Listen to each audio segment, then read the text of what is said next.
and welcome to another episode of the Diz Ability Show Live. This week, I want to talk about shopping tips. As we have discussed on this show many times, when you go shopping at Disney, it's always a good idea that if you see something at a store, it's a good idea to wait until you see it again at another store at hopefully a better price. For example, if you see a T-shirt at the Magic Kingdom Emporium and you're like, "Ooh, that's good, but maybe I should wait till I see it at a different store to see what they priced that at." And also, another idea to wait till you see it at another store is that so that you're not carrying too much stuff around the parks. Especially if you're staying at a hotel. The hotels have great gift shops. So you might find that shirt again at another store. At your gift shop. You never know. But of course, you never know if you're going to see it again at another store. So if you see it and you hear that it's the only place where they have it, you might want to get it. So the best idea is to think, do I really want to get it now, or should I wait till I see it again at another park or at my hotel gift shop or at Disney Springs? Think about that, won't you? So anyway, that's my tip. As always, if you have any questions on how to do Disney for people with disabilities, let me know in the chat if you're watching this live, or in the comments if you're watching this later, and I'll make sure it gets into a future episode. And now it's time for this week's Top 5. So, Disneyland is turning 70 years old this year, and there are some big things that are going to be a part of the celebration. That's going to start in May, also known as a month after I'm there.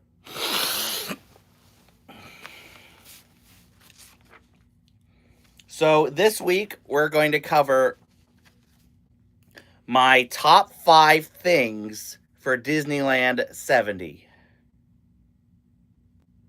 Number 5, new stores at Downtown Disney. Now, some of these new stores are already open. Like the new Marvel store, which I think is good. Because Disney Springs, of course, has its superhero headquarters. So I think it's about time Disneyland Resort, or Downtown Disney, got its own superhero store as well. And of course, there's a massive candy store on the way. Probably not as big as the M&M store. And I also heard that a shopping complex is also going to be added to be a part of Downtown Disney as well. That should be interesting. So I think it's about time Downtown Disney got some much needed love. But of course, given the size of Disneyland Resort, it can never be as big as Disney Springs. Because Disney Springs is pretty much the same size as California Adventure. Am I right? All right, number 4, the return of the Pixar Better Together Parade. Now, this parade debuted last year as a part of Pixar Fest at the Disneyland Resort. And it's a celebration, of course, of all things Pixar. Of course, I think the Pixar Play Parade was better. But you got so many beloved Pixar characters: Toy Story, Monsters, Inc., Cars. Yo, Wood Jake, make sure you subscribe. And even some of the more recent Pixar films, like Coco and not Encanto, Turning Red. So, a lot of Pixar fans would definitely love this parade when it comes back. Number 3, World of Color Happiness. So, as a part of Disneyland's 70th anniversary, there is going to be, surprise, surprise, a new version of World of Color. I feel like for every celebration the resort has had, there have been different version, special editions of World of Color. Of course, when we were there 2 years ago, it was World of Color 1 because it was Disney 100, and it and it was awesome. If you haven't seen the video, you might need to do some scrolling. I'm good, Madia. Make sure you subscribe. If you're just tuning in, we just did our shopping tip, and now we are in the middle of discussing my top 5 things that are going to be a part of Disneyland's 70th anniversary.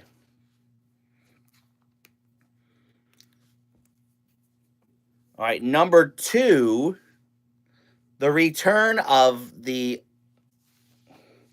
recently pronounced iconic Paint the Night Parade. Now, of course, Paint the Night premiered about 10 years ago as a part of Disneyland's Diamond Celebration, the 60th anniversary celebration of Disneyland.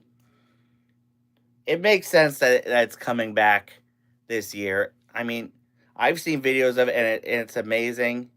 And the tune is to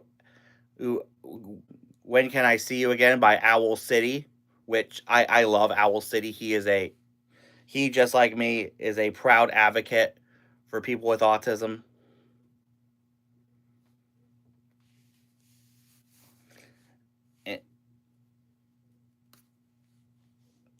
And of course, it's a more modern version of the Main Street Electrical Parade.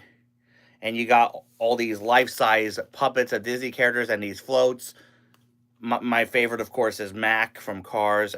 I mean, it's an awesome, awesome, awesome parade. And it's too bad they can't bring it to Florida, because I would love to see it in person. But you never know. And my number 1 thing that is going to be a part of Disneyland's 70th anniversary, the new the new Walt Disney animatronic show that is going to be coming to the Main Street Theater. This is amazing. They announced this back at D23. An amazing audio animatronic of Walt Disney himself, talking about all of the amazing ideas that he's had. Walt was a true genius, and I'm glad the living members of the Disney family approve of this new show.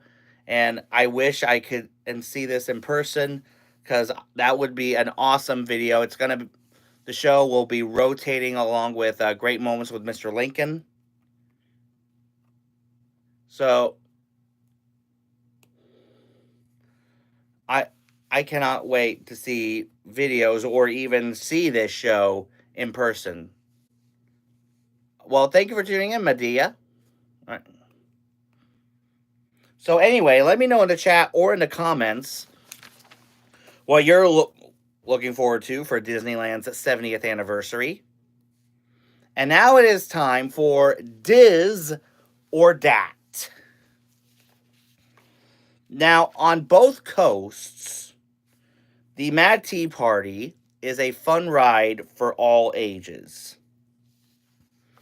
At Disneyland, it's in the sun, it's a bit small, and right behind the Alice in Wonderland ride.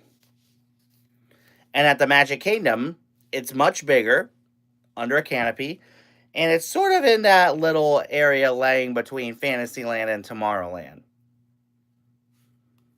It's just right there. So let me know in the chat or in the comments which Mad Tea Party you prefer. Diz, the Disneyland version, or Dat, the Walt Disney World version. And now it's trivia time. So last week, we asked what was the name of Belle's father. The correct answer was Maurice. Congratulations if you knew the answer at home. So now here is this week's trivia time question. Which Disney princess did Lily James play in a 2015 live-action remake? Be the first one in the chat or in the comments with the correct answer, and you will receive 100 cool points. So, last weekend was the end of Chester and Hester's Dino-Rama at Disney's Animal Kingdom. The first half of Dinoland USA to go goodbye. Now, personally, I think that area of Dinoland died the second they got rid of Primeval Whirl. I know a lot of people did not like Primeval Whirl. I loved it. It was a fun coaster. I would ride it again and again because that's how great it was. I mean, back when it was still open, when we went to Animal Kingdom, the first thing we would do is go to Primeval World because everyone else would be in line for Expedition Everest.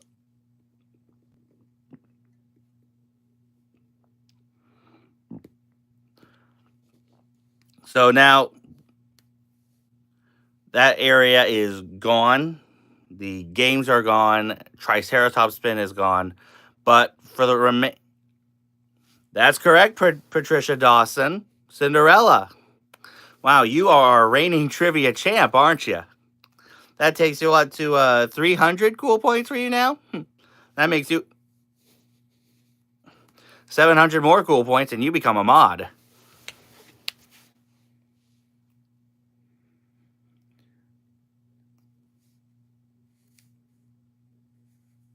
So, as I was saying, with Chester and Hester's Dino-Rama now gone, the other half of Dinoland is still remaining for the remainder of 2025. That, of course, would be Dinosaur, Restaurantosaurus, and the Boneyard. And yesterday, they already started groundbreaking on that other half on that former half to start making way for the tropical Americas. I know, I've said it a million times. Encanto really does not fit into Animal Kingdom.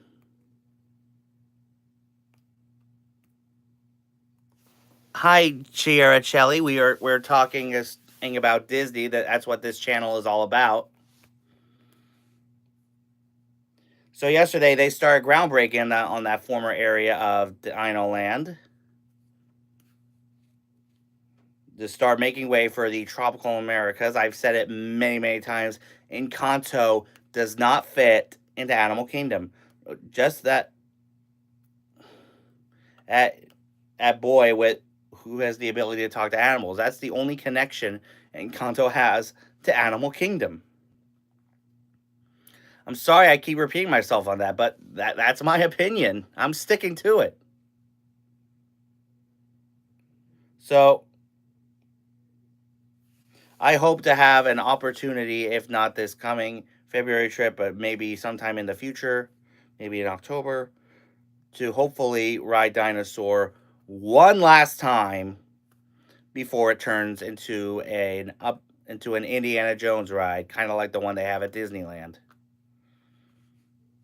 So anyway, that's our show. As I said, if you have any questions on how to do Disney for people with disabilities, let me know in the chat if you're watching this live or in the comments if you're watching this later, and I'll make sure it gets into a future episode for this week. Shout outs. Make sure you guys check out my friend Tamia over at Tamia Smiles. She does great content on both her YouTube and her Instagram.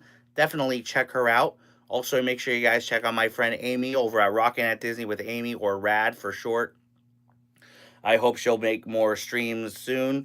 She does great videos of some of the top-notch entertainment, not just at Disney, but in Orlando in general. Definitely check her out. Also, make sure you guys check out Princess and the Bear. They do great food vlogs from the parks. Definitely check them out. Also, make sure you guys check out Anthony the Molar Man. I'm sure he'll be starting up a season of Disney Match Game very, very soon. If you haven't subscribed here yet to the Big John Network, what in the Walt Disney World are you waiting for? And ding the bell for notifications so you never miss a second of the fun.